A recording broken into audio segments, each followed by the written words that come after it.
Okay, so today we have Matthias talking a little bit about pathing in our game.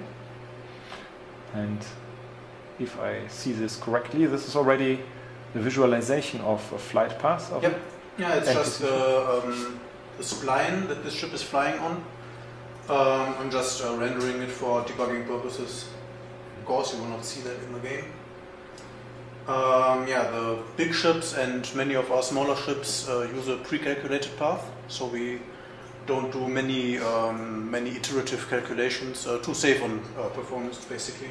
Yeah. And some of these paths also can look a bit better and smoother than doing like calculations per frame if you don't do it. Definitely, compared to what we had in the past, people probably don't realize it, but this iterative steering was the only steering all the X games had in the past, which means they basically decide in every frame, they decide again how to turn. They don't look ahead in the future. Okay, yeah, what we can see pretty well here is we had a ship starting out at a position somewhere down here. I don't know, it's near the station. And we just, the script basically just gave the pathing system a target point at the far end of the station and even slightly inside the bounding box of the station, which is a challenge for the ship. Our system then, on a so-called job thread, which is not stalling the game while it's calculating, just evaluates certain paths and, if needed, adds intermediate points at certain positions so that the spline does not intersect with the station geometry itself. So, like we see here, it takes a pretty well-rounded and safe path to a point on the far end of the station where it currently wants to sell some energy cells. So this is a trader ship? This is an energy trader, yes. And the little symbol there, that's energy offer. So right down here. So this ship is flying close to this energy trade location and starts unloading there? Or? Yes. Is this yellow dot there a marker? This is the debug rendering where the ship wants to end up. Okay, let me just make it a bit faster. Now you are accelerating time. Yeah.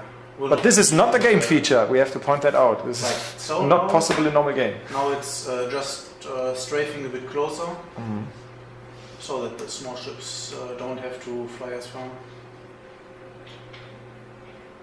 And let me fly a bit closer now. See, now we're at a point where it's pretty much guaranteed that we don't have to do any path calculation for these smaller ships. It's guaranteed that this is a free path, so we don't have to use performance for that. So what we see here is the unloading traffic for the energy cells. You see the like the filled cargo ships fly from our capital ship into the station, and out come a few empty ones. They have energy cells on board when they fly there and don't have them when they come back. If the station had transport units of its own, it would have sent the empty ones out immediately and they would have come back filled. So they should be running at peak efficiency if possible. When you said before these calculations are done on a script, when you said it's done in parallel, does it also mean it runs on a separate thread if you have multi-threading available? Yes. If you have more than 2 cores basically, which almost everybody has nowadays. Yeah. Or let's not say 2 cores, let's say 2 threads, because there's hyper-threading as well. Then every processor that is not used by other game system is then freed up for this job engine, which now we are seeing unintentionally another cool feature of the game. Planned. Yeah, the player is now basically. I'm in the we sometimes call it gravity well of the ship. Yes. It's It's mostly a gameplay convenience for when you want to do fights close to a capital It's important, ship. especially for larger ships. I mean, it surprises me that this relatively small trader ship also already has this feature, but it's very essential when you try to attack large capital ships. Yeah. Very cool. Ah, now we see a new path, so it's it's planning. Fly somewhere else. Looks okay. Right, where were we before? With, the threads, right? Yes, multi-threading. Yes, like if you say you have a computer from the future and have like 32 cores, then the game would create probably like around 28 or so job threads. X Rebirth is optimized for computers from the future.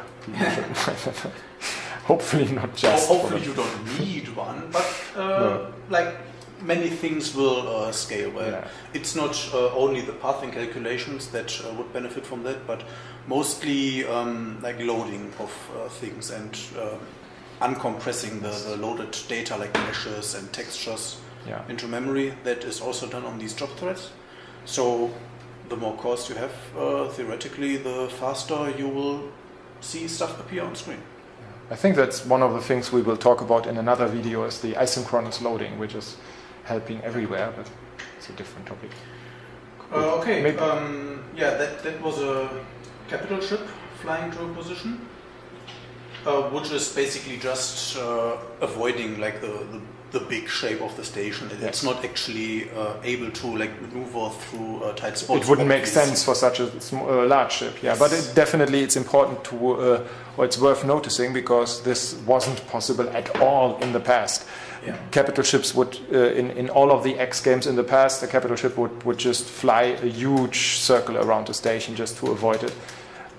And especially now with the new stations, the geometry is getting even more complex, much more complex actually. Right. So a capital ship would easily get stuck and infinitely try to steer its way out of that geometry.